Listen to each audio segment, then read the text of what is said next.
GodFest. GodFest. Now eat the GodFest. GodFest. GodFest. GodFest.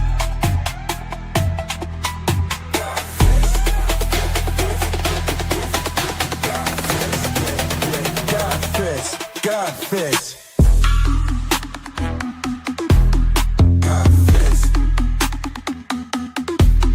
GodFest. GodFest. GodFest.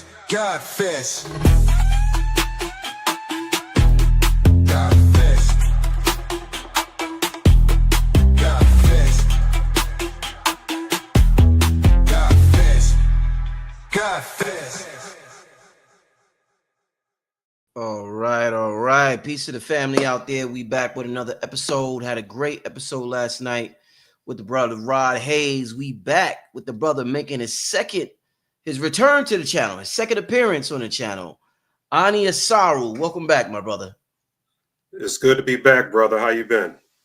Hey, I'm doing great, my brother. Doing great. I'm excited about tonight's conversation. Candle magic is something that I tap into the science of the flame and the fire a lot. So I definitely look forward to what you have to say. I know the elements are important. And there's a certain calm and tranquility and something that maybe I can't even explain, my brother, about the fire and about the flame when I'm meditating, that just puts me in a whole nother zone where ideas come or, problems may go away that I may be entertaining in my mind. So I know there's definitely science behind it. And I know I think what's important, my brother, is people think that a lot of the stuff we talk about is hocus pocus.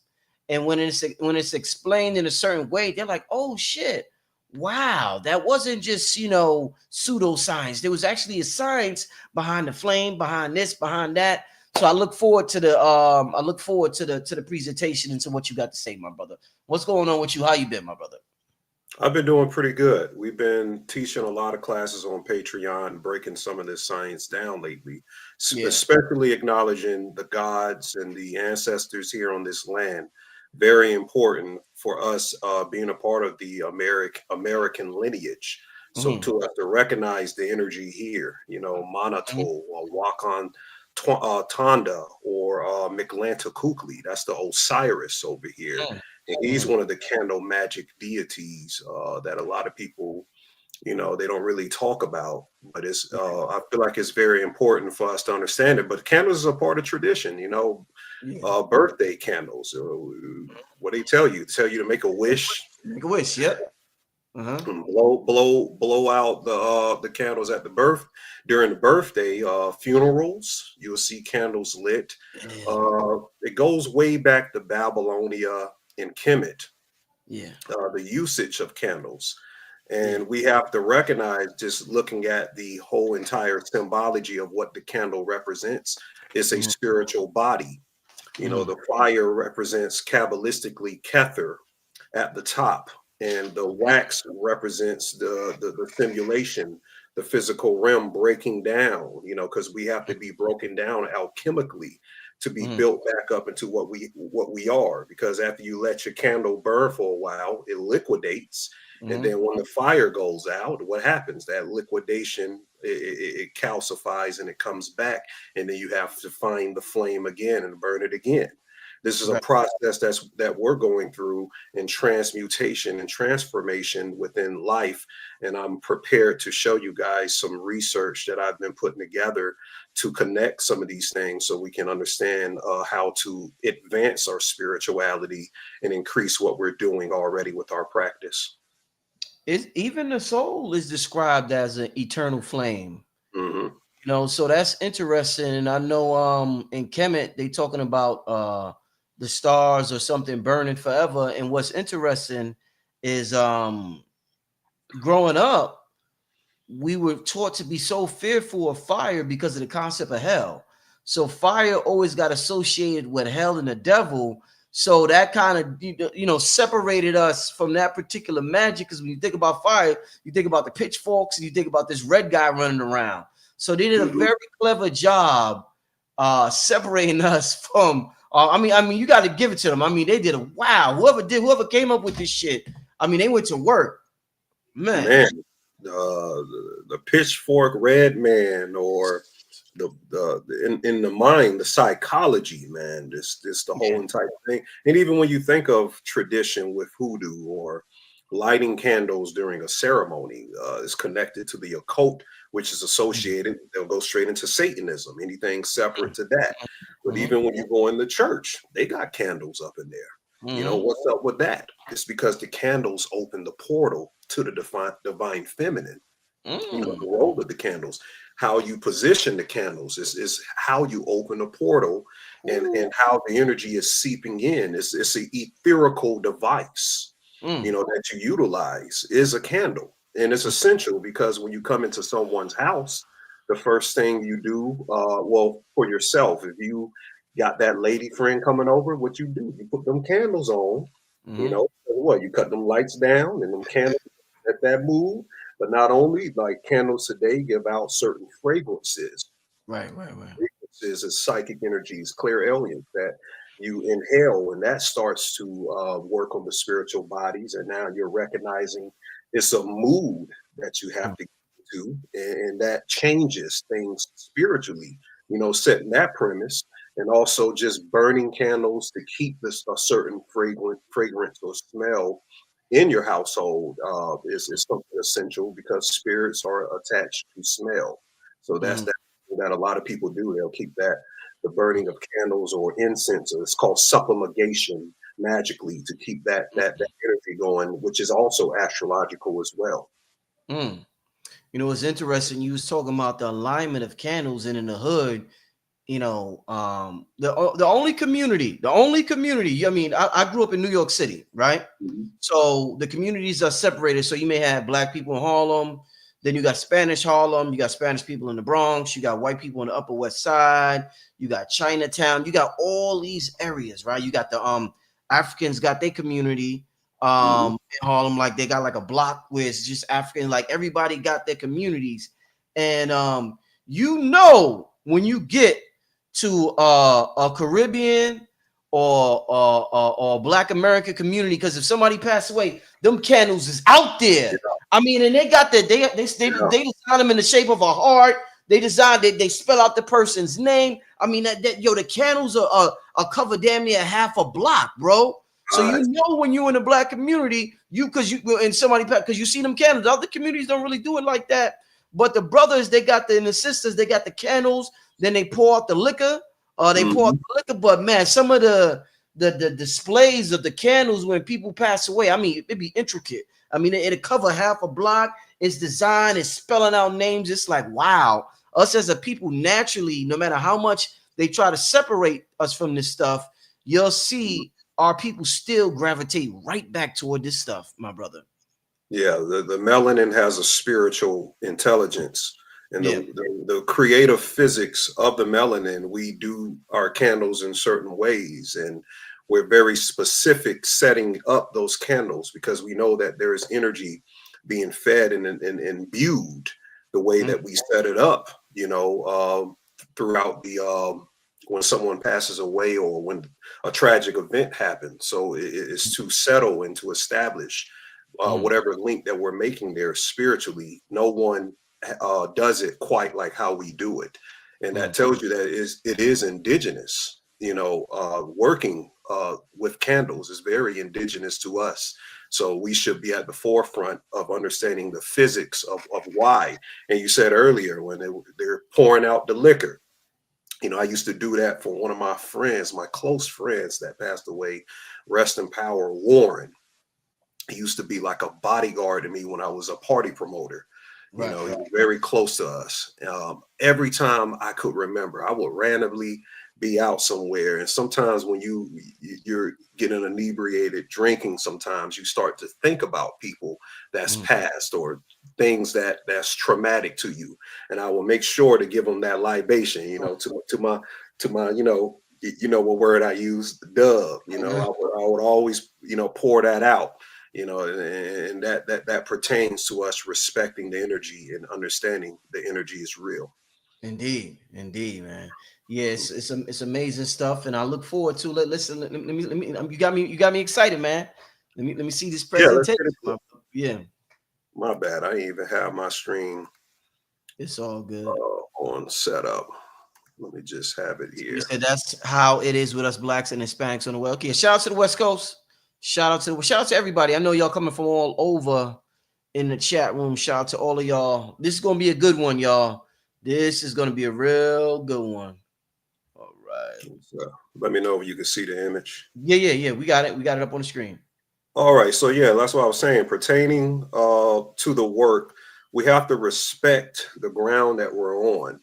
Here in America, I'm just speaking because that's where we're at. So there's deities pertaining to candle work here, like Black Hawk, Manito. That was a word used for prayer.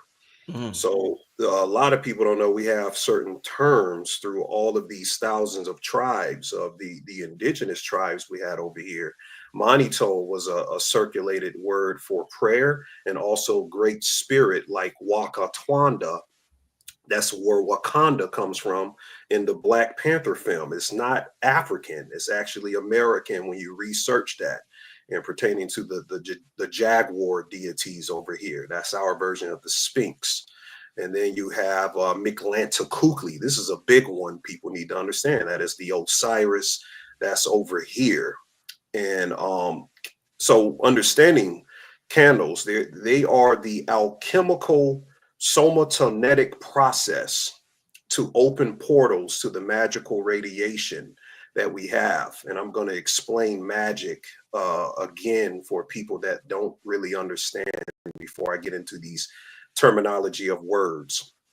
So magic is if chaos is an energy that's unending. It's a rapid energy. It can be a destructive energy, but it's something that's unending. And our master teacher, Bobby Hemmett, taught on this a lot. But chaos is a raw field of infinite potential.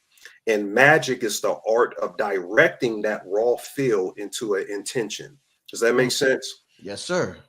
So chaos can be destruction and disorder, and magic is the ability to weave, meaning the manifestation from the destruction and the disorder. So in physics, especially quantum theory, it hints that reality is shaped by consciousness, and magic is the esoteric practice of mastering that influence. So does that make sense as far as what magic is in a different terminology?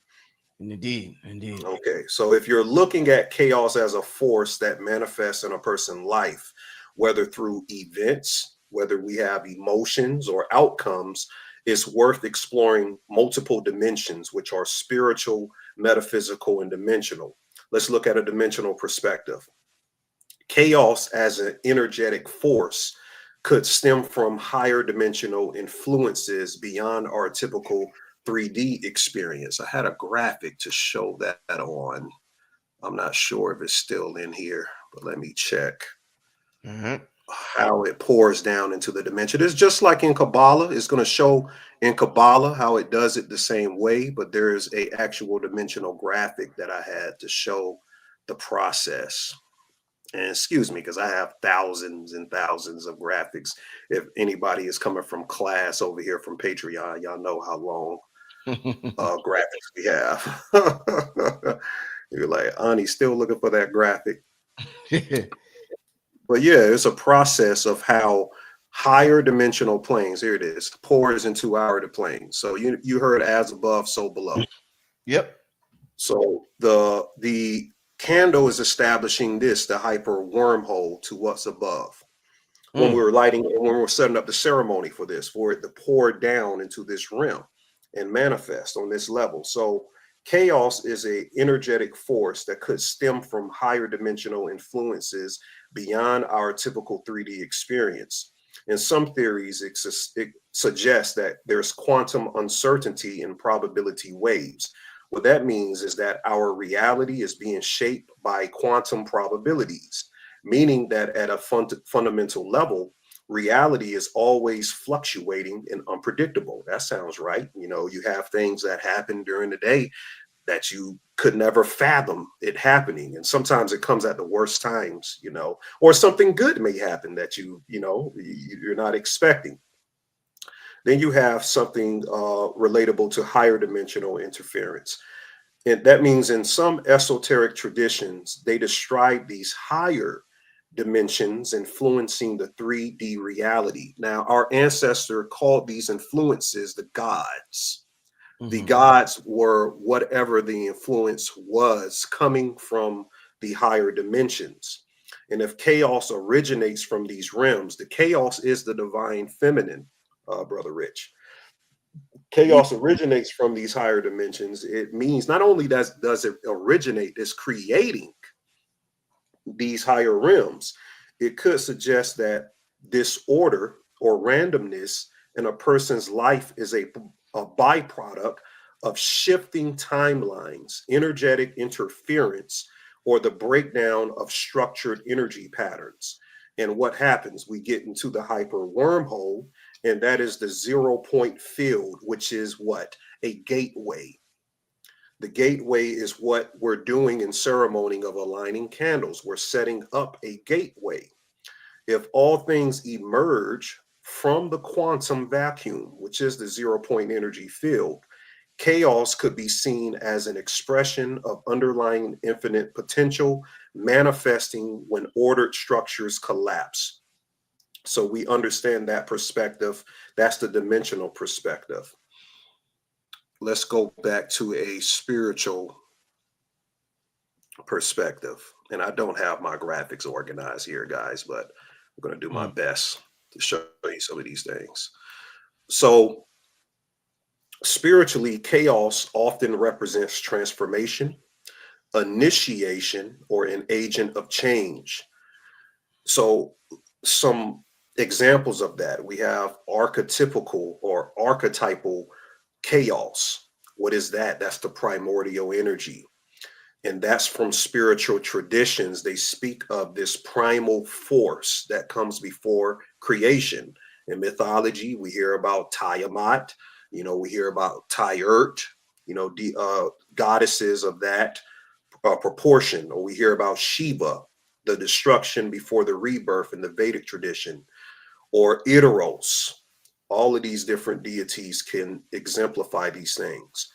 Next, we have a karmic or soul evolutionary influence.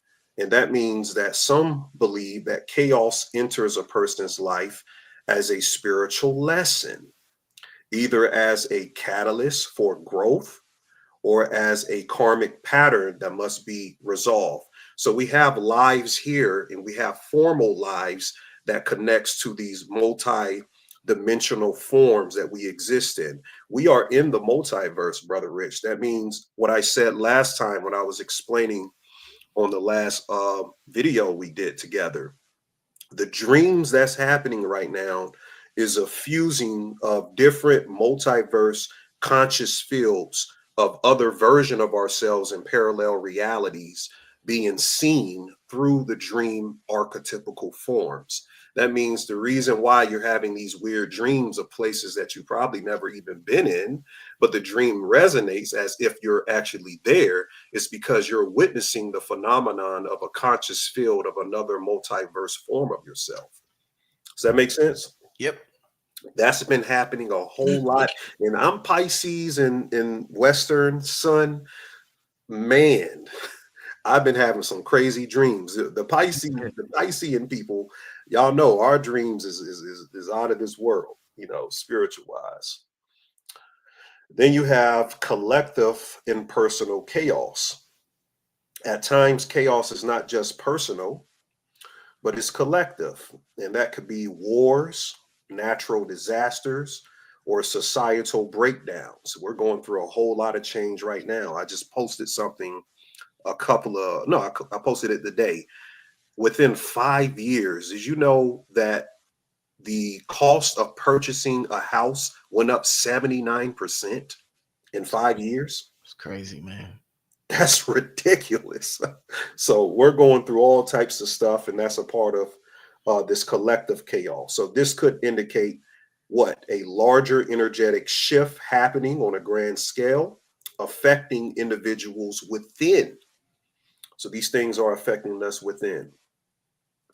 And then we have personal manifestation of chaos. So chaos in an individual's life can stem from both internal and external sources. And by the way, those who's coming in here, I'm explaining magic, and I'm explaining how chaos in physics pertains to what we're doing in candle magic. So I'm gonna get back to that in a second. So chaos in an individual's life can stem from both internal and external sources. An internal source would be emotions, or the energy behind emotions, a person's unresolved subconscious patterns. The first thing I do in a consultation, I find where the trauma is from the inner child. The inner child trauma is very important in identifying. That's a part of the subconscious. From that inner child trauma, from that one stem that branches out to how you've become in your adult life, is where these patterns that serve you and don't serve you begin to happen. And the thing that I help the person to do first is to eliminate a habit, a pattern that they do that no longer serves them. That means you're doing something that is either at a detriment or is not going to really cause anything positive. You have to eliminate these things. And this is very critical to spirituality. Spirituality isn't just dressing up and looking like a shaman or a priest and doing psychedelics and doing all of this types of going to events and all of that. You have to be able to reassemble your patterns, very critical, and eliminate patterns that don't serve you, or you've moved on to a higher vibrational field, and it's time to change those patterns. We have to leave these things behind as we go into more spiritual bodies that we're experiencing. Does that make sense? Oh yeah. Okay, so then you have emotional turbulence that happen from those subconscious patterns. And then you have conflicting desires. Our desires can manifest as chaos. And the desires is a part of the root chakra, what we want out of the physical realm. Then you have external effects from physical or personal manifestation of chaos. So sometimes life events seem chaotic due to unseen forces guiding change. This could be divine intervention. You have to have a higher self recalibration or even timeline shifts due to our personal decisions. So there's always these beings that I call archons or energetic zones. Really, what archons are to me, they're parts of ourself that we evolved from, that we left dimensionally behind us, that's still stagnant, is trapped in the electromagnetic net of the hologram. And these other dimensional low vibrations that we moved out of, they grind against what we're trying to produce on a higher form of vibration. Does that make sense? Yeah. So the archons aren't separate from us, guys. We're dealing with, and we know this term archon, if you haven't heard it, it's like the Gnostic. Before you get Christianity, you have Gnosticism, and they explain demons as these archons, which are connected to the gateways of the zodiac and astrological influences that happen to very much affect how things go down here in the physical. These zones in between the zodiac and the shifts astrologically, there's these beings called archons that's attached to these things, and they kind of are like the malefic or negative side of the spiritual plane that we're at war with. It's like the combative lower self that we're trying to free ourselves from, is what an archon could represent. If it's as above, so below, would in this realm would the ego be representative of the archon? Because the ego usually tries to hold us back from reaching a higher level and it usually wants us to stay at a certain position because it fears change, I guess. So would that be representative of the archon, the ego? There's a part of the ego is fine. The ego is just what you identify. See, when you get into what's conventional to say about the ego, the ego is misinterpreted psychologically. The ego is just what you identify yourself as. So if I identify myself as Ani, or you identify yourself as Brother Rich, that's the ego. Now there's parts of the ego. There's the dystonia, the id. There's these portions of the ego, or the false self.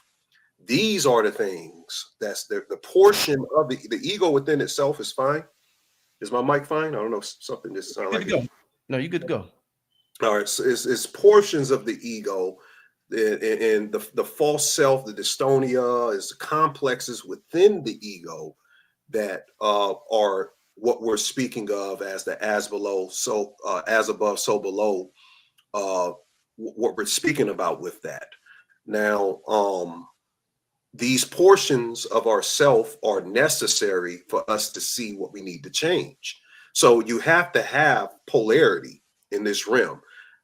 The war we're having in this state of what we call human is evolving out of polarity. So spirituality, or what we're doing in the conditioning of practices of towards what we call spirituality, is trying to get our higher selves, our high vibrational form, to move out of polarity, because polarity is just within the 3 dimensions of reality to the 3rd dimension.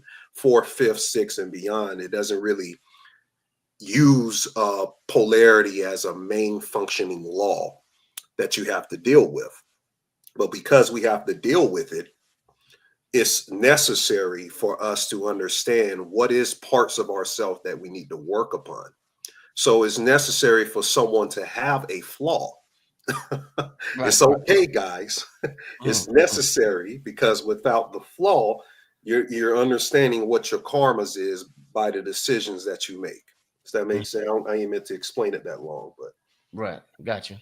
all right. So chaos in conclusion can be a byproduct of quantum uncertainty, a spiritual force of transformation, or a higher dimensional influence that shapes physical reality, whether it comes from the 0 point field, the collective consciousness, or higher realms. Its role seems to be disrupting old structures to allow for new creation. So candle magic, as we know it, is rooted in ancient practices that connect fire, which is intention, and I'll get into the fire connection to the sun and all of these other things. So it's connected to fire, intention, and transformation. The physics of candle magic relies on the principles of thermodynamics, energy transfer, and resonance. When a candle burns, it releases heat and light energy, symbolizing the transformation of intention into reality. The flame represents spiritual illumination, the divine connection, while the wax acts as a medium that holds the energy, holds the karma, holds the condition of the chaos, and it melts it away, symbolizing the release of the desires into the ether. So how you set up candles to contact ancestors and spirits is very important. One thing that was important to indigenous traditions is the color correspondence. And even before you get the color of the candle, from what I've been taught, you have to anoint the candle with a certain type of oil. And this is just when you're really trying to work the magic. So understand this, like there's advanced versions of this, and there's this versions if you guys are just trying to get used to working with why we utilize candles, then there's steps and forms that you can take. So let's just talk on a basic level. Color correspondence. We know white is representative of the spirits or purity. Black is for protection, ancestral wisdom. Some people even say black is used to curse people. Purple is spiritual connection. Red could be representative of life force, passion. Blue is communication. Blue is very important to use. Blue, yellow, red, and white, they're very important. So the color, there's color correspondences, and you can research that. And you also can program colors. What do I mean by that? Now, this is a little bit more advanced. We teach about this in class. In Kabbalistic science, you can meditate. You ever heard of psychoacoustics, Brother Rich? Oh yeah. So you can use psychoacoustics, and you can use something like a tuning fork. I like the 528 frequency tuning fork. And you can put on whatever type of video or metronome type video to synchronize your mind, the Mhm. different functionalities of the mind. It has to focus in on something. So once you put on that metronome and you play that 528 hertz, you can imagine a color. The basis of Kabbalah is you're supposed to start with this. It's a blue, but it's chromatic blue. So you look up chromatic blue, get it in your mind, and you imagine the blue where the pineal is emanating, and then you imagine it covering your whole body. Then you can, over a period of time, program that color to what you want it to be magically through your mind. Mm. Yeah. All right. So I know that's probably going through people's head. That's some Mm. real advanced stuff. All Sure right. is. So also you could use candles in number and arrangement. A single candle represents a direct connection to a specific ancestor or guide. I explain guides on Patreon. There's an understanding to guides that I might get into today. And a triangle formation is common, symbolizing the unity of the past, present, and future. But more importantly, the most common is circles, candle circles. Right. The circling of candles. I think I had a graphic for that. Is what you mainly see in ceremonies and the practices that get people scared. Weird. Yeah. They see them circling. Like, oh, what's about to go down? So about to go down right now. But Mhm. the circling could represent creating a sacred space or enhancing a connection. Is what the circle can be utilized. And placing a candle with a photograph, or personal item of an ancestor can amplify the connection as well. And then we have elemental alignment, placing the candles in alignment with the four elements: earth, air, fire, and water strengthens the ritual. In Hoodooism, they tell you to get those colors I mentioned earlier, those main colors, elemental colors, and have a glass of water set on the table. And when you're connecting or speaking to the ancestors, and Hoodooism is not voodooism, so people we get it confused. Voodoo is a religion. Hoodoo is more plant medicine with a lot of things, but it's ancestral connection. Right. That's all Hoodooism is. It's a science that Black Americans use to connect with the unseen, and there's little increments of other traditions that we incorporated to create our own. So after you do your prayer or your petition to your ancestors, the water is infused with the energy of the ceremony, is alchemized, so to speak, and you're supposed to drink the water at the end, and that's you taking on the power of the ancestor for it to will into existence. Mhm. So some may ask, um, why are candles quintessential to the occult or metaphysics? So candles serve as conduits between realms. They bridge the physical, they bridge the spiritual worlds through fire, which a transformative force in alchemy in spiritual rituals. Fire is at the forefront of those elements. Fire is representative of consciousness. Fire is consciousness. So the act of lighting a candle is an offering of energy, creating a beacon for spirits, for deities, for universal forces. So you're lighting the candle as a beacon for that, or as the lighthouse for the ships coming in that bay.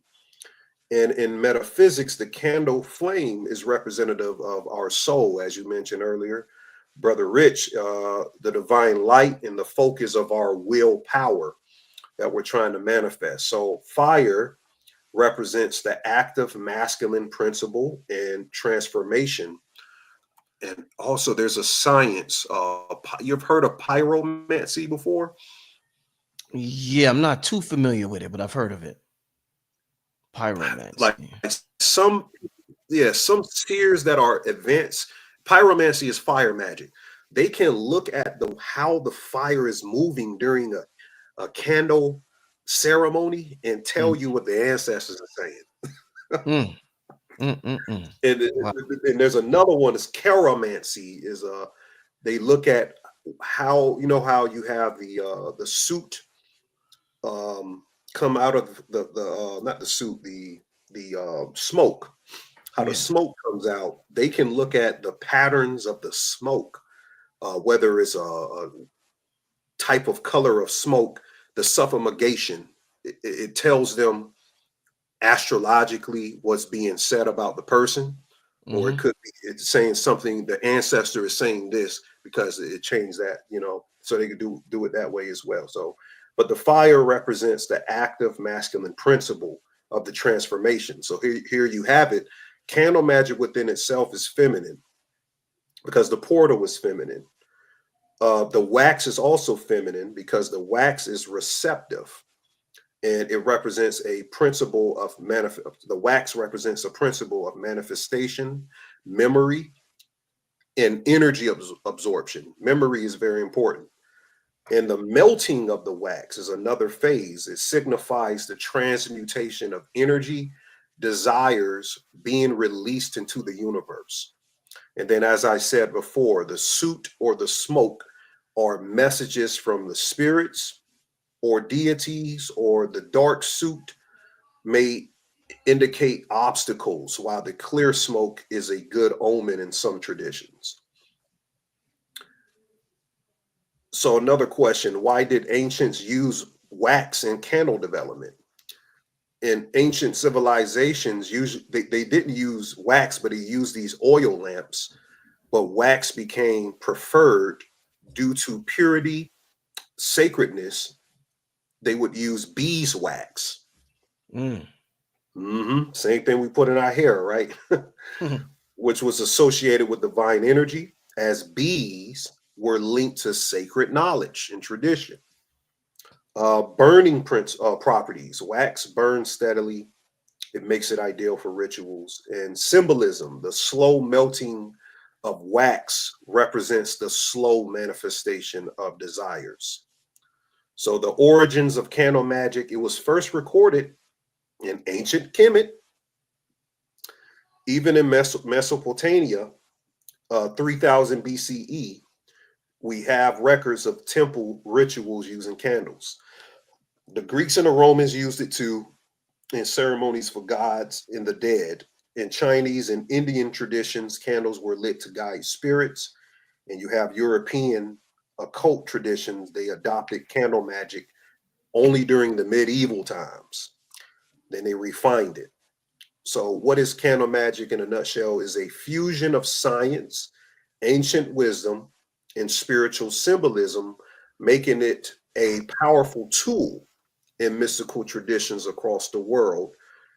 And that's just my first part of the explanation. So let's go a little bit. So what I was saying earlier, now we have a basis. We learned out, we laid out a basis.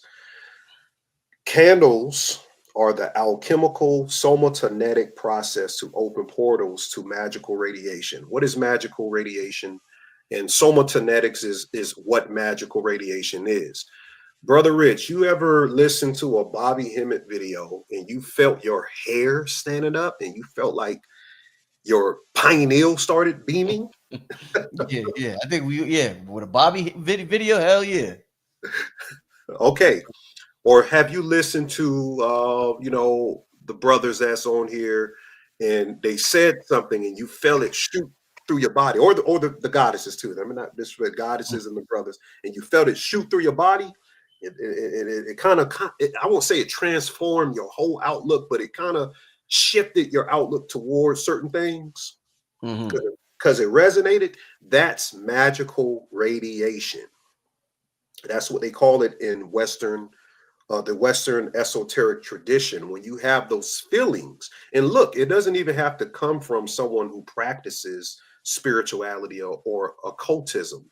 Someone who's great at writing or drawing can cause this radiation that's spiritual that can uh, make a person they can feel what they're writing, or they can feel the energy from the painting. That's magical radiation as well. Mm. So in Western esotericism, there's something called intrapersonal linguistics to one spiritual practice. So religions have this Christological figure called the hero. You have the messianic factor, something that shifts the paradigm of consciousness to redeem those who chose to transform their perception of reality, which in return changes their lives. So, in the Christian church, they say you do this by going to church, by believing in Jesus or Christ as the Savior, and giving your life to the Lord via baptism. That's still alchemy, but they Mm. won't admit that. They may say that that's blasphemous saying that, but that whole process is alchemical. And just like how people who are spiritualists do something, even if you probably was in the church, you was in Islam, you were in these things, and not to say you don't utilize none of that anymore. You didn't have a full 360 shift to something else. You utilize portions of what you learned from a child, and now you've grown, you've advanced your insight into the unseen, which is the spiritual or the occult, which the occult gets a bad rap. It's just associated with Satanism and stuff, but it's just things that you can't see physically. So if a person says, I hope this happens, that's a form of occultism. You're hoping something from the unseen manifests in the future. So I grew up under these ideologies, and I've evolved the concepts through metaphysical experiences with my own personal development and knowledge of the unseen worlds, the womb worlds, as they call it, your spiritual universe. Now, in the ancient world, the sun, which would be called Ra or Osiris, the black sun, is some type of initiatory energy through the element of fire.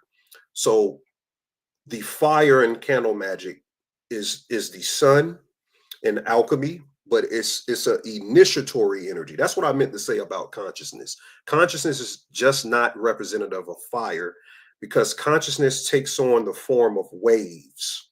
It's a waveform, but the initiation of consciousness, what gives you what's called the spark, is a fire element. That's what creates that next wave, which is water. The waveforms is connected to the element of water. So there's things connected to all of these elements, but the sun is representative of the fire in the candle. And that element of fire is the enlightening change that allows us to see what's in front of us as the sun does every day. Without the sun, I mean, be pitch black out here because the moon wouldn't even have a reflection.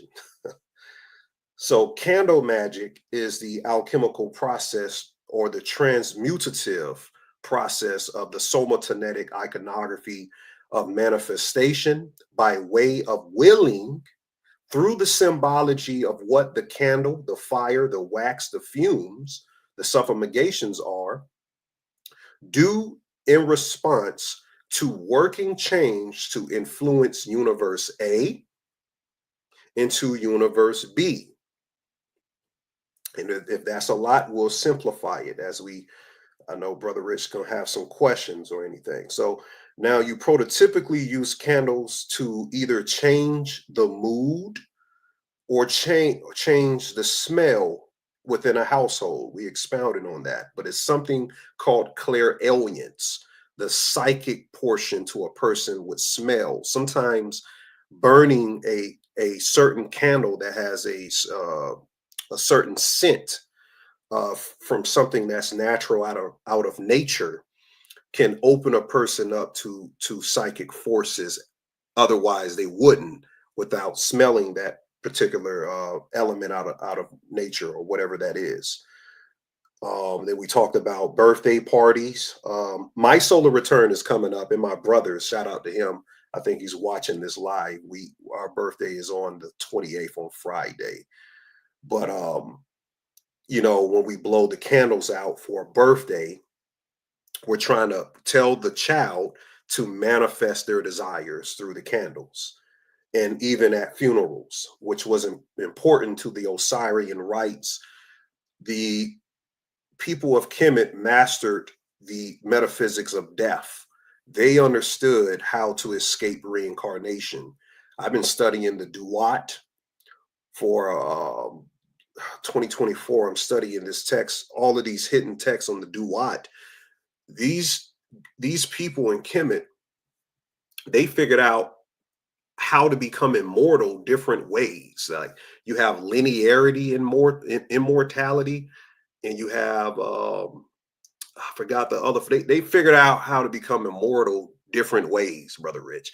There's things we have to break down with that. Like how can we resonate as an energy going forward in this space-time continuum and still be a part of this thing? Or some of us move on to higher dimensions.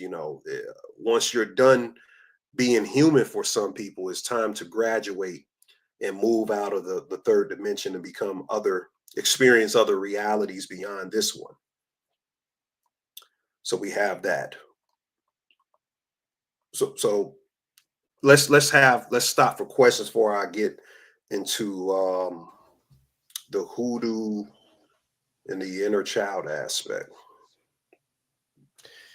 Indeed. Once again, shout out to everybody in the chat. I mean, the brother, that was a great connection, scientific connection to something that we hear about all the time in our community. And I'm glad that you broke it down in a manner that you broke down. One of the things I want to ask is burning, because you talked about the wax, burning wood versus burning wax. What do you think? What do you know about burning wood? Like the Burning wood, fireplace? Yeah. it works the same. Mm-hmm. It's not too different, but just pertaining to candles, the wax is feminine. I think the wood is more masculine. I will have to look into that. But it's something with the wax and the slower it burns. Because some wood burn fast, some wood burn slow. You used to get that little kennel wood. That kennel wood burn fast. Right. But that other oak wood is gonna burn for a long time. Right. So there's different types of wood. So yeah, but the candles universally burn slow is what I mean. Indeed.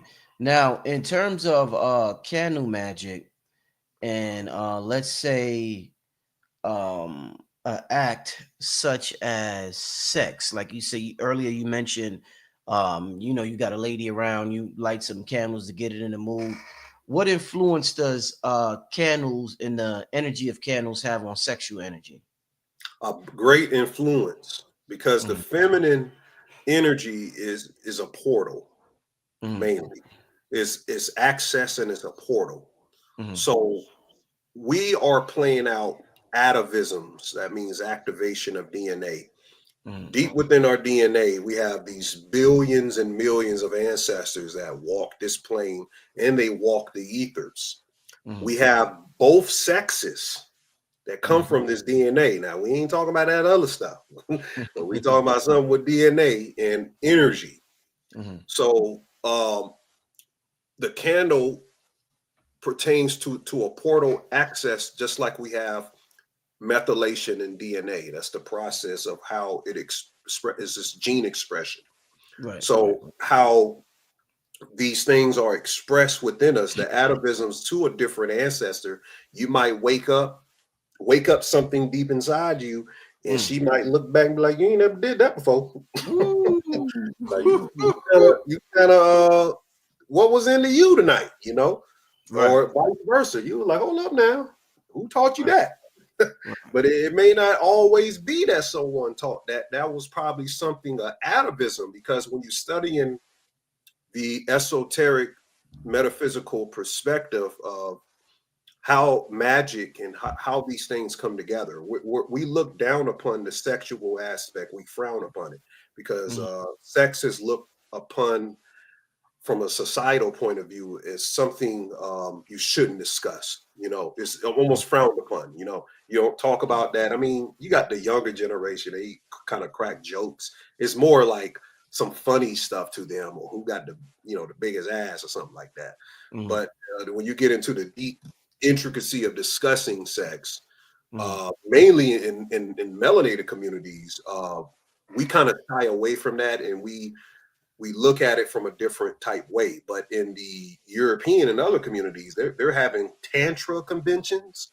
They're trying to experience how to open up certain portions of the psyche by doing certain things sexually, or before you even have sex, how to set up a day. Because, Bobby used to say, European wise, they plan what time of day they have sex. Like, we got 8 p.m. because I got to wake up at this time. With us, it don't matter. We from straight chaos. It could be, it might be right before you go to work. I might have to get that. I'm sorry.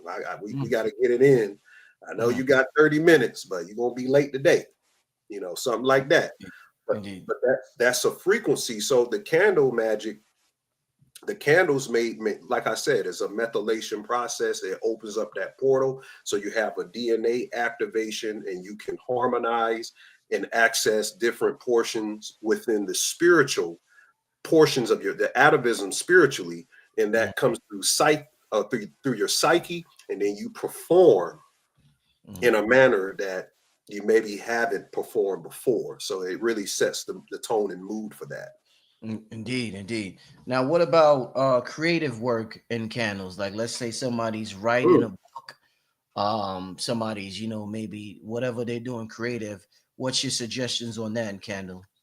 Definitely the color of the candle, specifically the different oil, because the oil sets up the clairalience as well. And like I said earlier, if you guys didn't hear, the clairalience is the psychic expression of the creative physics within the melanin.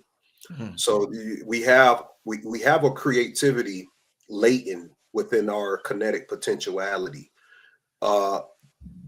Certain smells can give access to that creativity that you probably wouldn't have access. So you burn the candle, you can rub it down with certain oils.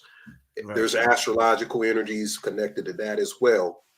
And when it starts to burn and you inhale the suffumigation or fumes, that can probably open up a different side of your creativity. Otherwise, you wouldn't have had if you just started writing.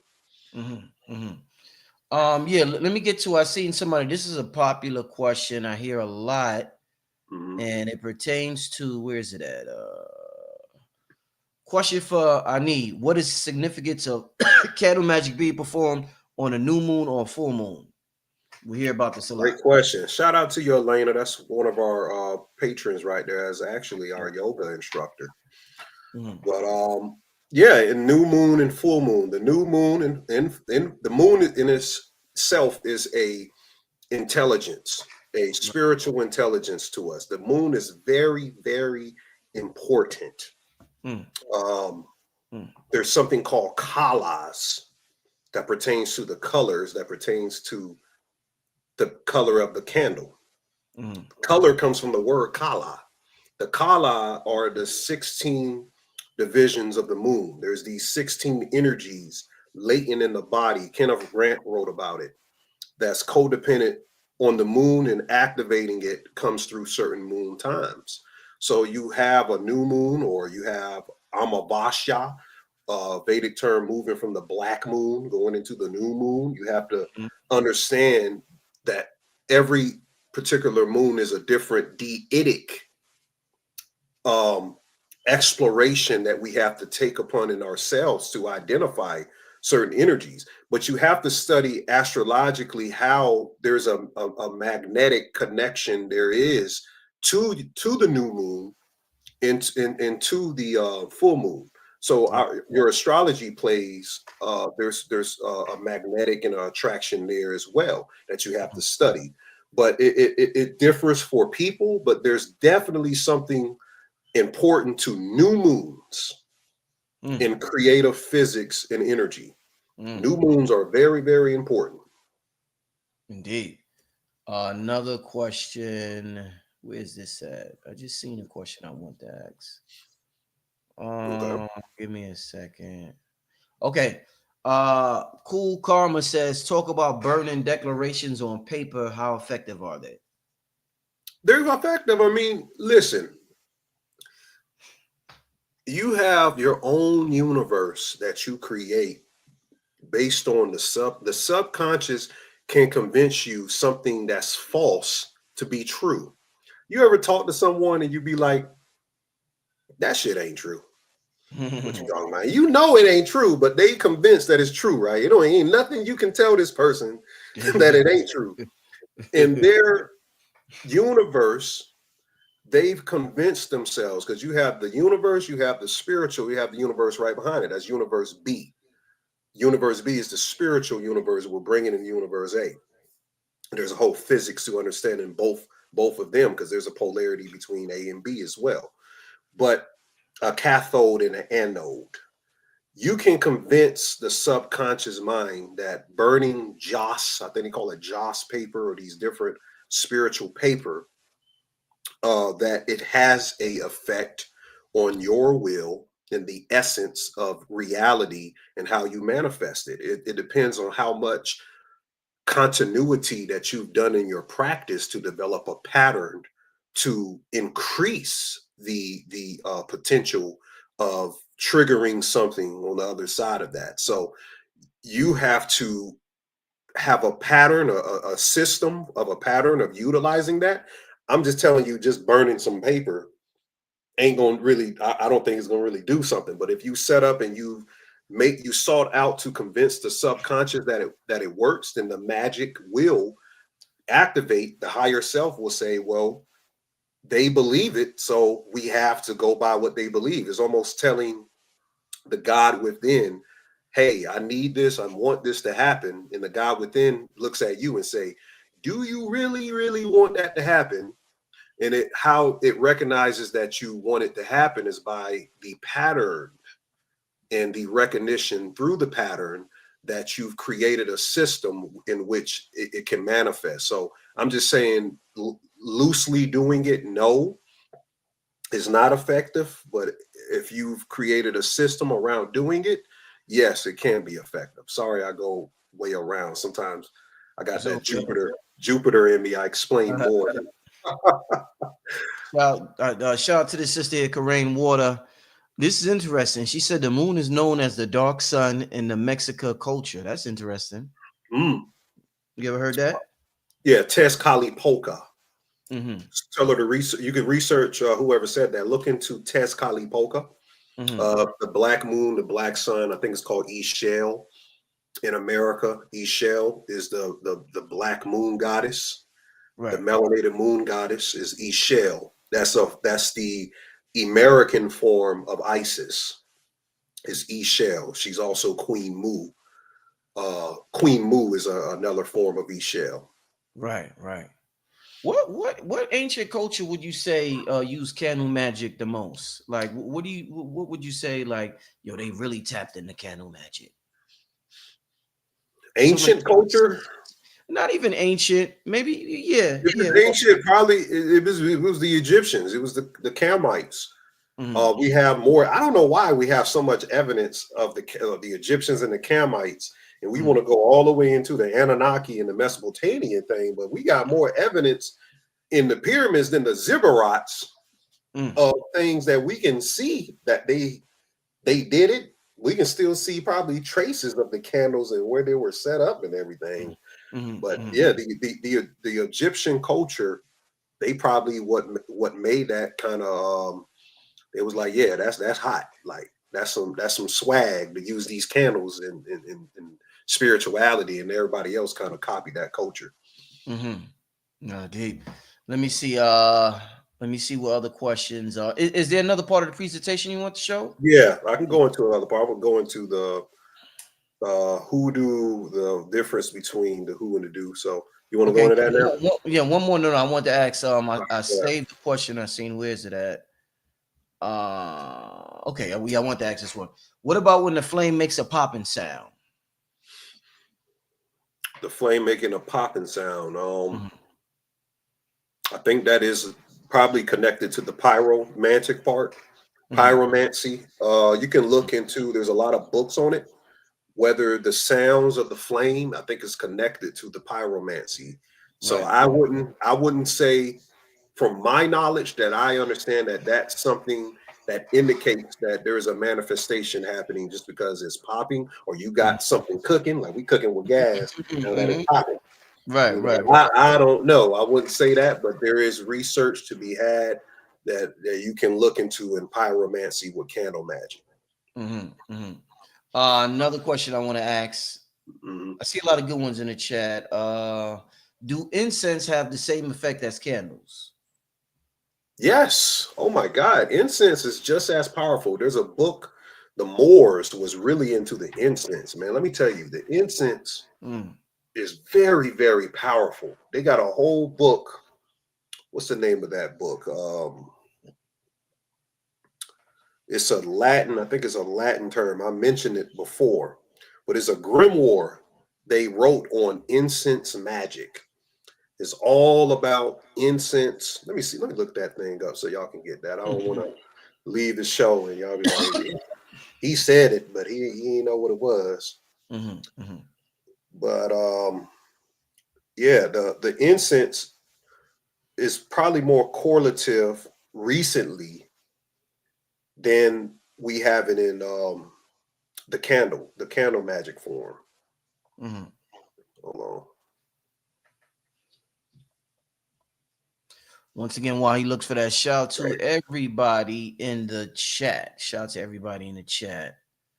I see y'all in the chat having a good old conversation amongst yourselves and with each other, you know. So shout out to y'all. Yeah, shout out to the family. Glad y'all came out. Um, You ever light candles while you do your shows, brother? You ever do that? I've done it sometimes, Mm-hmm. but mainly I do it on certain phases of the moon. Okay. So I'm studying and understanding the phases of the moon and how it pertains to energy. And Yeah. I think that's something important that we need to understand, because these people that's running Yeah. the illusion, they understand why you need to do something during the moon phases. And I think that we need to be more reciprocal of utilizing that science. The moon is like a supercomputer. Mm. So our And brother was on the other day. He called it the hard drive. I forgot who was on the show the other day. He called it the hard drive to planet Earth. it's like a hard drive. And you know how there's moisture in the sky. Mm-hmm. The moisture is water, and the water maintains memory. So the Mm-hmm. spirit is infusing, our thoughts is infusing in the moisture that's in the sky, and the moon is moving it. Mm. I'm telling you, man, it's very, very advanced. Mm. It's called, Beautiful. dang, the Picatrix. That's what it's called. Mm. Mm. I found it. So you guys can look up something called the Picatrix, and it's another name for it. The Hayat al Hakim. That's Okay. is the Hayat al Hakim, but it's called the Picatrix, Uh-huh. and that will give you all the magic you need on burning incense during certain astrological times, during Mm-hmm. the moon, different forms of magic. They were using the sublunar realm. They call it the sublunar secrets Mm-hmm. of magic is in incense and smelling certain incense. Like, let me give you something. I'm gonna give something everyone is gonna love. Only give this out probably once a year. Uh-oh. How different. Special the night tonight, y'all. Hold Special on. night tonight. Yeah, this is very important. So there's certain incense that can be burned to activate certain things. Hold on. Okay, I'm way ahead. Mm-hmm. All right. So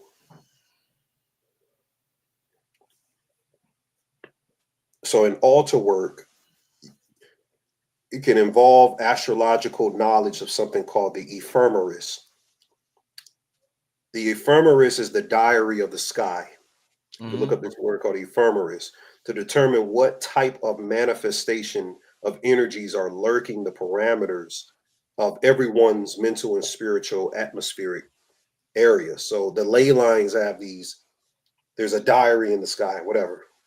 It's real Mm-hmm. deep. So there are subconscious abstractions of forming realms. The incense grants access into alternative spaces in our consciousness based on planetary influence. So, for instance, going to war with another person or entity Right. in your workspace will require a Mars planetary spirit. Mm. That incense would be in a Mars form: ash, Right. holly, Right. pepper tree, Right. white fig, and mahogany. Mm. Mm. You burn that incense, it's wartime. Wow. Or Wow. you want a premonition into your future to make the right decision on something. That's a mercurial type Mm-hmm. of incense to get communication, get answers quickly, because Mercury is the fastest planet. So you want answers. Right. Burn birch, aspen, Mm-hmm. mulberry, Mm-hmm. pistachio, or magnolia. Mm. So these are just examples. I got a lot more examples, but those are examples from that comes from the Hayat al Hakim.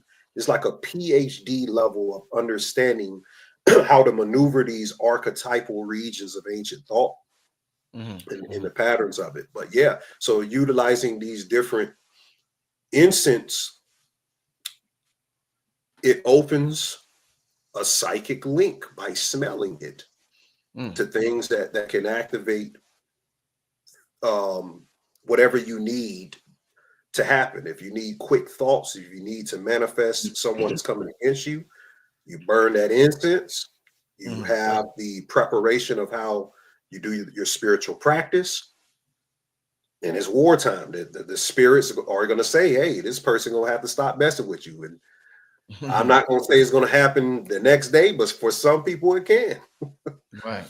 Yo, you know what I always wondered too when I sometime when I'm meditating and I'm using the candles, like if I Mhm, have a thought and the flame gets strong, I'll be like, damn, mhm. was that thought extra powerful? Or if the flame gets dim out of nowhere, I'm like, oh shit, is that something I'm not supposed to be thinking right now? You know what I'm saying? I'm like, oh shit, maybe I'm not supposed to have that thought. That shit get dim like a mother. I'll be like, damn, where the flame went? I'm like, where? Yeah, You know what I'm saying? So, what yeah. does that mean anything if the flame gets extra strong or if it gets very dim while you're having a certain thought? I think it can. I think it can. I think what you're saying is like there's an etherical fusion of the Mm. wavelengths of how your mind is reacting Right. to the flame or the light. Uh-huh. So it could be simultaneous, Mm-hmm. or it could be still in flux, meaning it doesn't really mean anything at that moment of time, but it Mm-hmm. does influence it within certain regions of time, Mm-hmm. because there's resonance, Mm-hmm. between consciousness. So Mm-hmm. there are fields. Consciousness is in a field. The flame is in a field. So you definitely can affect it. That's why they come up with movies like X-Men and all of these other things. They've been studying things in government, the super soldier program. They Mm-hmm. just came out. Captain America is black right now, but Stranger Things about to come out, and they was talking about these raising these kids to have these bend spoons and shoot Right. flames out of our mind can affect these things, and definitely if you develop a pattern of resonance with your meditation, you're strengthening the waveform of that magnetic resonance, and it can affect the flame. Yeah. Indeed, indeed. Somebody said in the chat, where's it at? Somebody said, what if the flame goes out? What if you're meditating and the flame just goes out? Um, and the flame goes out, it could mean so shall it be. Mm. It could mean, it depends if you just stopped. I mean, if you just started, that's what I meant to say, and it goes out, that could be an omen. Mm. That could be something else like, hey, it is what it is right now. But if it's just a problem, it could be a problem with how you lit the candle too. So you Right, need to check that. right. But you need to make sure, because sometimes the spirit is compactified with messages. Mm-hmm. The spirit is like chaos with messages. So sometimes it means so shall it be, but sometimes it could be a physical issue, probably with how you lit the candle or what's around the candle or whatever it is. But Mm-hmm. I wouldn't say off jump just because the candle went out. That means that's it. No, yeah, yeah. Let Right. me I want you to get to some more of your presentation because I know you don't have long tonight to be on Mhm. the show. So yeah, this Yeah. that section on Hoodoo Yeah. is gonna be And fire. it's gonna be quick, so Yeah, yeah, I yeah. ain't want to stay on too long. So if you guys want to hear more about it, you can just come over on Patreon and get the science of what we're covering. Okay, so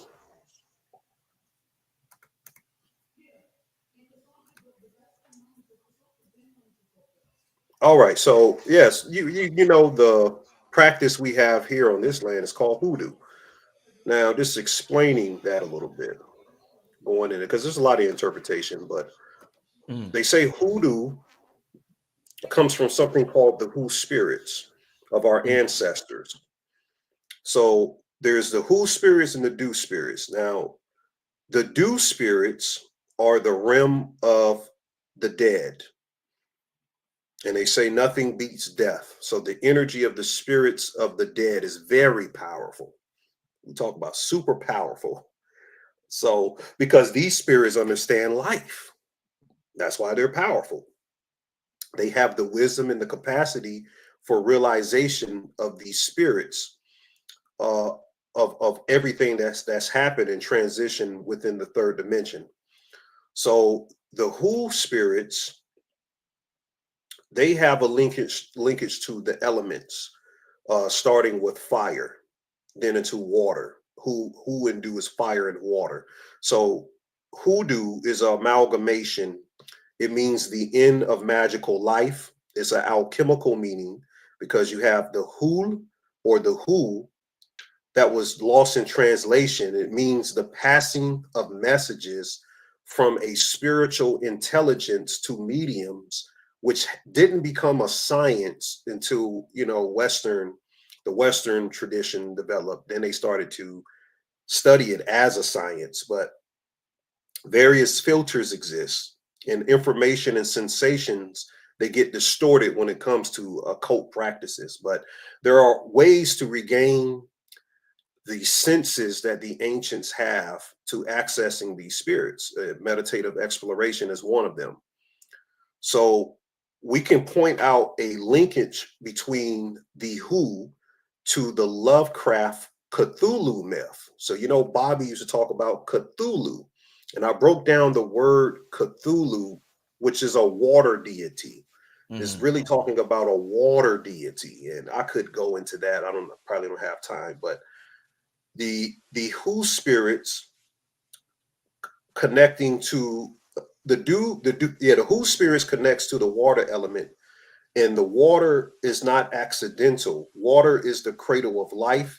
That means the word Who, when we're talking hoodoo, is the seat of magical origin of all things. And that means that creation within itself comes from the Who side of hoodoo. So creation comes from the Who spirit's work. So here we've identified these things. So the do is the after effect, it's the spirits of death. So it's the transition of creation and not necessarily destruction, but we can look at destruction as the end, which is death. And we come from this world, we come from a creation inside of our mother's womb, and then we transition back through the womb by leaving the body through spirit. Okay. So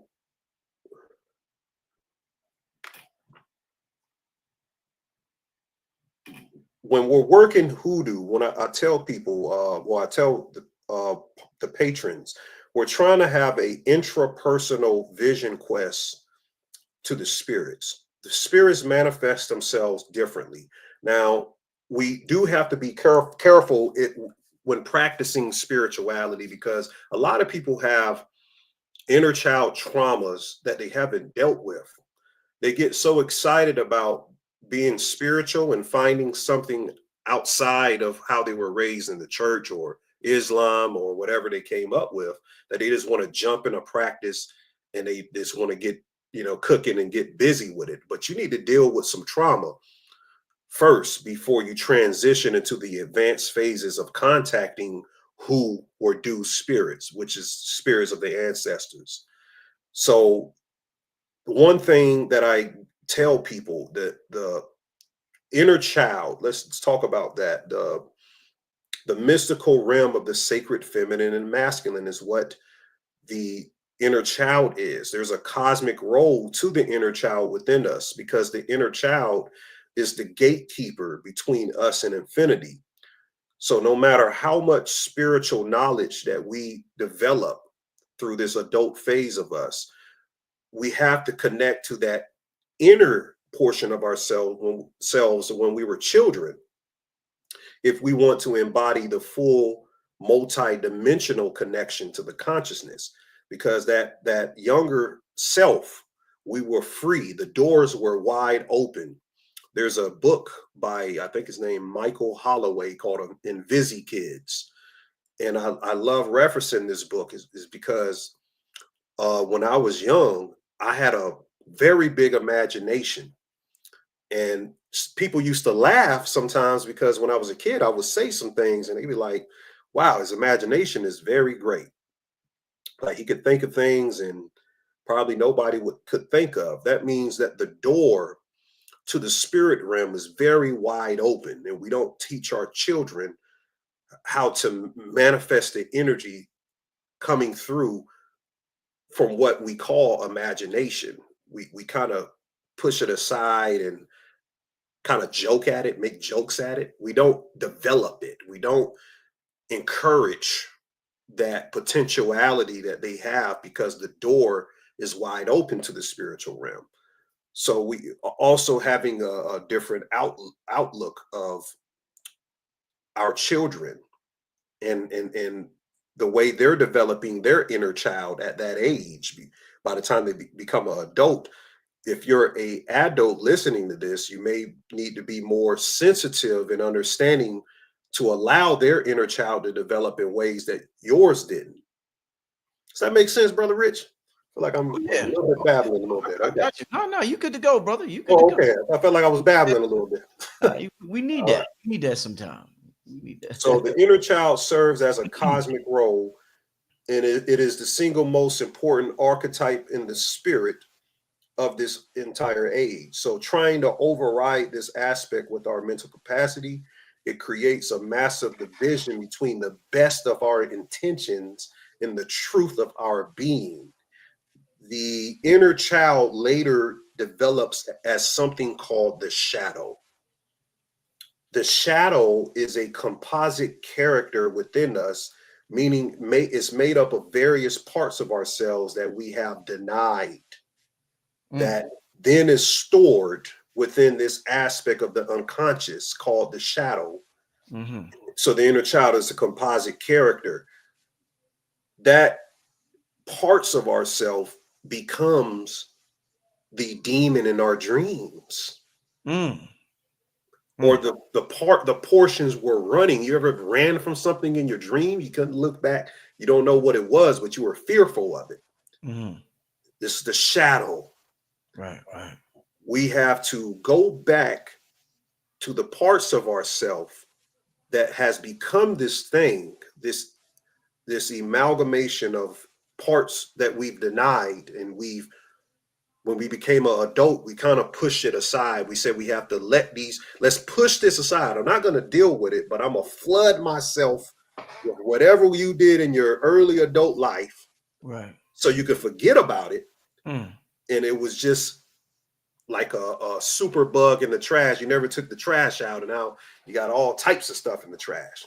Damn. Never took the trash out. So you're learning how to take the trash out. And that's what we have to do. That's why melanated people, we need a lot of therapy and consultation. That's why I always open up consultation, because just talking and hearing people's their angles of their inner child, when you hear and we talk about this as a community, it allows for you to look back at portions that you probably never quite got over and healed. You never quite got over it and healed. It can bring, and sometimes you want to run away from that. Sometimes we want to run away from that, but we have to face it.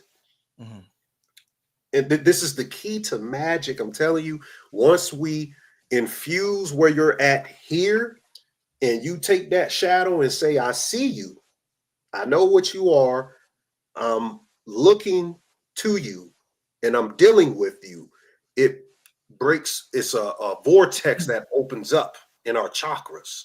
And it creates a new you. It's like you're fusing that portion of yourself that you put aside, and now it becomes light, and it comes back, and it combines with the self that you are now, and now you're a super version of yourself now. You're a completely transformed version of yourself. So it's important. And look, it says various parts of different ages. So different ages we dealt with these things, because you get different souls in life, Brother Rich. In occultism, you start off, you get one soul when you're born. You get a second. Actually, you're supposed to have 7 souls. Not everyone gets these 7 souls, but you get one at birth. You get the second soul at puberty, because at puberty, you obtain the ability to give birth around puberty time. Then you get the third soul, and this is where a lot of people stop. The third soul is the intelligent soul. And I always use the example that if you took a 21-year-old and you had a 21-year-old debate a 12-year-old, a 21-year-old is going to run circles around a 12-year-old. The 12-year-old hasn't seen enough in life. It hasn't had the time to see what the 21-year-old has seen, because that's the intelligent soul that he or she has acquired, that they haven't acquired yet. But some people remain at the intelligent level. That's the Eurocentric aspect. They don't get to the heart chakra. These other 4 souls and up is from the heart chakra and up, and that's when you get the spiritual souls, the different spiritual portions of the souls. And these are people that can actually see the spirits, or the spirits come to them through dreams, or they what's called magical mutation. They're changing the rim just by them existing. They affect reality and these things. So I'll close out with just saying the inner child represents a part of our deeper self, often associated with our most authentic and pure essence. Holding onto the child experiences, the emotions and beliefs that continue to influence our adult lives. It acts as a gateway to our creativity, our intuition, and connection to the spiritual realm. Essentially, it's the part of us that remembers our original unconditioned self before societal pressures and limitations took hold. Mm, indeed. So that's what I'm saying. To work the magic at its fullest extent, we have to bring that shadow, infuse it back with the current state that we're in. And that's what's going to really activate and have a free flow. It's called a flow state. Once Right. you in flow state, you have the methylation. It's called potentiating your DNA. Mhm, You're becoming a god in the physical. You're becoming immortal. mhm, mhm. What you talked about puberty and receiving a certain soul at puberty. Do you receive another soul? What happens to your body when you fall in love with somebody? Because something happens where Mm. a person changes and people be like, yo, dude ain't the same no more. And even Right. the way you approach magic, Panic talked about it a lot once he Mhm. got with Khadijah. His whole mind frame on the world and how he maneuver changed drastically. So what happens to the soul when you do candle magic, when you're doing all this stuff, when a person's in love versus a person who has never experienced the feeling of falling in love with another soul? That is a form of one of those upper three portion souls. But Mm, you have to, it's the type of love. Some of mm, us love because we don't want to let go. We don't want to imagine not being with that person because they activated something within us. But there's mm, a different love of surrendering, the surrendering type love. That means if you was in a relationship with a person and you don't like a woman may not like you play video games. You mm, know, a guy plays video games when he get home from work, he might hop on the Madden or something. And she really hates that.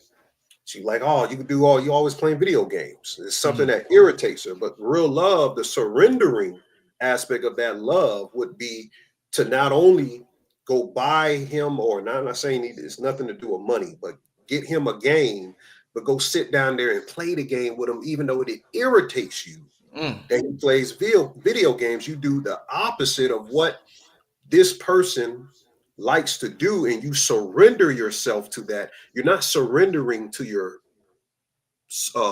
person, you're surrendering to your soul. mm, And that's going to activate and open a whole other realm of the heart chakra. And it's going to change your vibrational level and the expression you have between that person. Listen, you mm. can't leave this realm for its entirety without a alchemical blend. There's a term for the blend. It's on the tip of my mind. It's coming in and out. But I taught my class about this before. It's an opposite sex mixture. It's a mixture between, but it's not just physical. It's spiritual as well. It's called the Hyros Gamos. The Hyros Gamos. Mhm. Hold on. Mhm. But the Hyros Gamos, when you have these certain dreams, Mhm. wet dreams, is what they'll call it. There's a hierogamic union happening between the soul and the shadow self. Mm. So So whenever we have individually or collectively, when we undergo a major spiritual initiation into the higher dimensional frequency of light and sound, mhm. simultaneously there's a transmission of these higher frequencies in the in-between spaces through the facets of the shadow. Hold on. Mhm. This is a different portion. This is an advanced portion. I wanted to go back to the love portion. Right. Hold on. Some good stuff, family. I hope y'all took notes tonight. I hope y'all took notes tonight. This was a good one. Somebody said, yeah, fire podcast tonight. God damn. Yeah, I know. Yeah. Brother came with it, didn't he? Man, I'm gonna have to find it. But there's a love that you have, and we appreciate that as well. Shout out to y'all as well. Love coming up on here. Mm-hmm. Love coming up on here. So there is a portion of ourselves when we dream, when we have a opposite sex. We have these wet dreams, or you have. I've had it many times, and I've shared it. I have the notes in there. I just don't know where. I got a lot of notes. So Right. you have to go through this as well, but you have to go through it with your other half, your twin flame or your mate. But spiritually, you have to have it as well. And Mm-hmm. it's a surrendering phase of love that can open you up to the next vibrational level of the soul. Mm-hmm. And without going through this masculine and feminine infusion union called the Hyros Gamos, it said that you cannot move beyond being human. Mm-hmm. So all of this other stuff, I'm telling you, is a lot of magical text saying without the union of man and woman, you can't move on without, move on beyond this reality. You're going to be human. You're going to be in samsara's will, continuing to come back and deal with karmas of past lives if you don't have this hierogamos in the physical and this hierogamos in the spiritual. Damn. This union of masculine and feminine is like a alternative portion of yourself. Maybe the divine feminine of yourself mates with the divine feminine of the masculine symbolically within you, Mm-hmm. and it creates a wormhole to a whole other version of yourself you didn't know exists. Something to that sort, but I read in a lot of texts is important, so it's a thing. Wow. Yeah, that's very, very interesting. Somebody I seen a question. I can't That's find it cool. now. It's a Give good me question. a couple of questions. What time is it? 9:34. We It's gotta cool. get out of here soon. Give me a couple of what's your Patreon, by the way, before we move? What's your Patreon or the channel name? Oh, my Patreon is patreon.com Mm-hmm. slash THE underscore spiritual shade room. Mm-hmm. THE underscore spiritual shade room. When you go to that link, you go to Patreon and go to the link, it's going to pop up as the True Occult Newspaper. That's how you know you're on the right site. Mm-hmm. You know, I'm sure in ancient times we were outside way more than we are now. We're indoors a lot, even especially with the invention of the internet.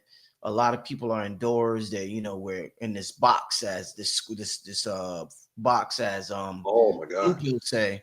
Um the difference between doing candle magic in your room, closed off in the four corners, versus doing it outside in the woods. It got to be a big difference. Maybe should we get outside more and do this, because we're doing it indoors? We got to be. Should we get outside more? And let me just say this: another reason why we do this, and I talked about this in the previous show, is because it's hard to be spiritual outside because people gonna think you're crazy. You in the park and you got candles, or in your park, you're saying affirmations. So people we suppress our spirituality, but are we harming it? Should we do the candle magic? Should we take it outside more instead of doing it in our homes the way we're doing it now? That's why you, brother Rich, you asked the best question Thank you, my brother. Thank you, my that brother. can be asked. I've Thank you. never heard that question before. Mhm. But I will say this. Now, yeah, they ain't gonna think you crazy. So a lot of people, they making up all type of stuff, or they casting black magic on me, doing all the Yeah. candles and all that, come up Mhm. with all that stuff, whatever it is. Yes, it's very important to get outside.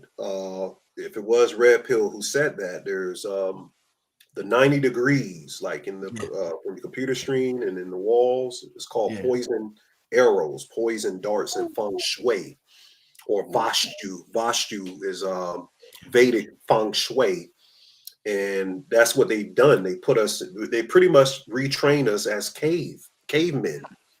We're in a cave. When we're in the house, we're shutting all of our energy faculties down, and it's being absorbed through the 90-degree angles. I did a whole class on that, and it shuts you down.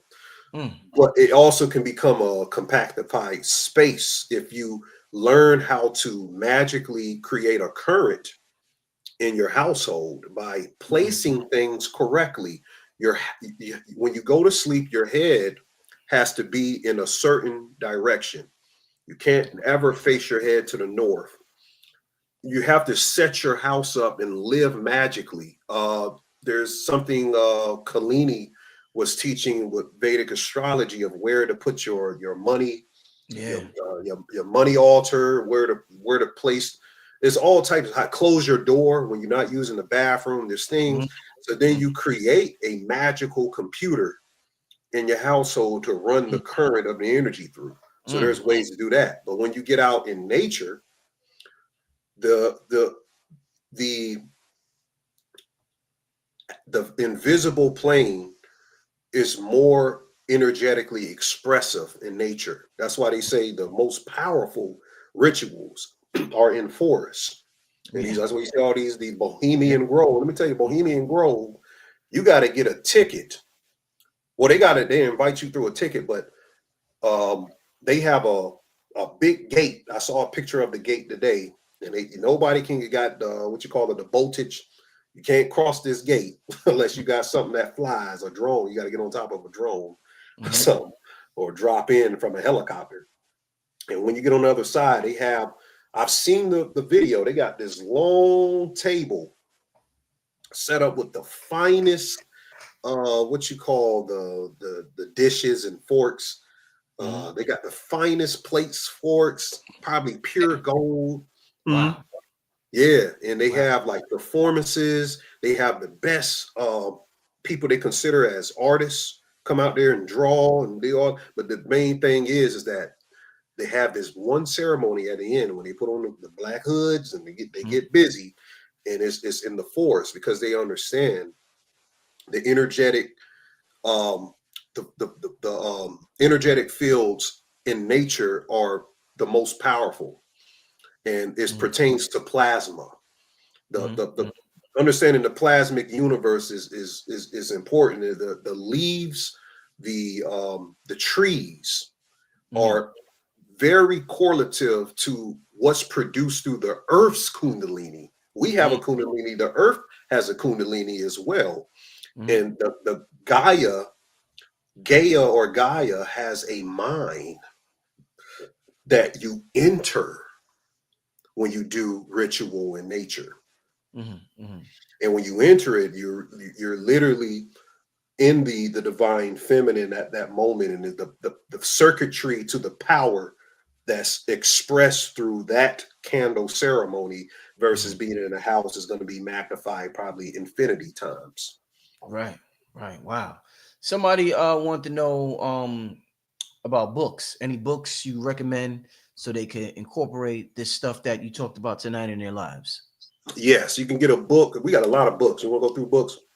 Yeah, we could go through a few. Yeah. Keys through the Hoodoo Kingdom. Sean Woodward is doing good work, and Hoodoo Pilot by Cal Fight. Some of these boys, they these white boys took some information from this black guy out in Haiti. His name is Francois John Maine, that started the Black Snake Order. Sharif told me about that. I heard about him. Yeah. This dude, man, let me tell you, he influenced a lot of systems. Even we're developing a system, Nayaga Patu system over here as well in America. But he was cooking when he put that thing together, and he influenced a whole other way to look at all magic, Palo Mayombe, all of these other magical systems. But those two books is good. There's another book um, that we just received, because we got people, and shout out to them. They be buying these books and getting us, man. Let me tell you, some of these books be thousands of dollars, hundreds of dollars. Yeah. Yeah. Um, what is it called? It's called the book. Hold on, I have it here. I'm gonna give you it in the author. Mm-hmm. How to Use the Powers of Darkness by Gary Brodsky, Mm-hmm. spelled Brodsky.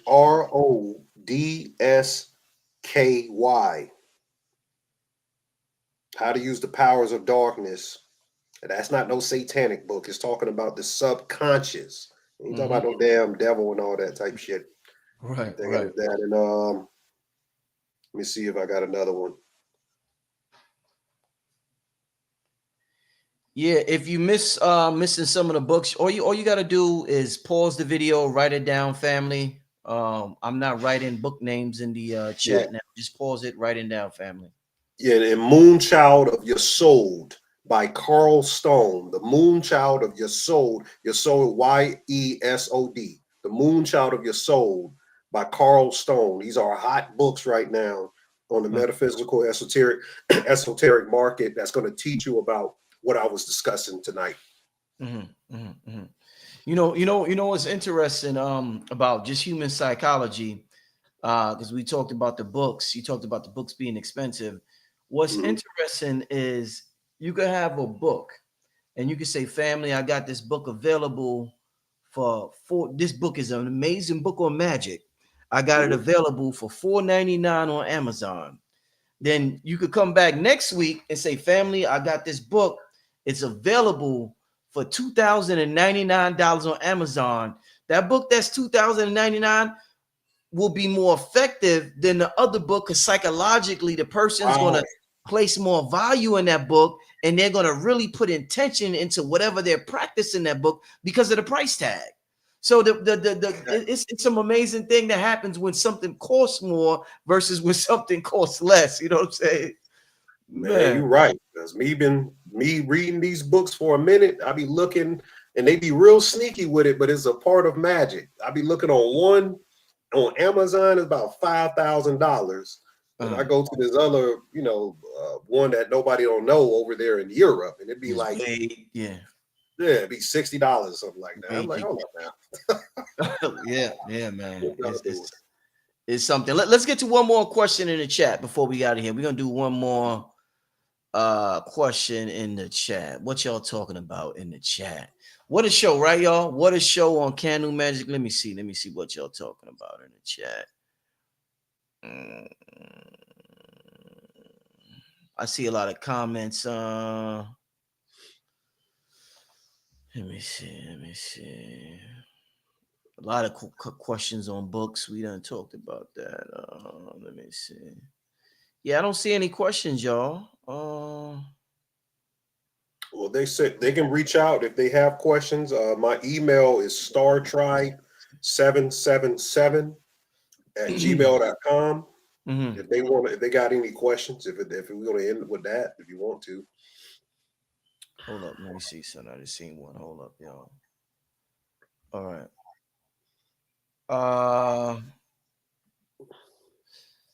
This person says, does the hero's gamos help the alchemical process after transition? Meaning, does it make the transition easier?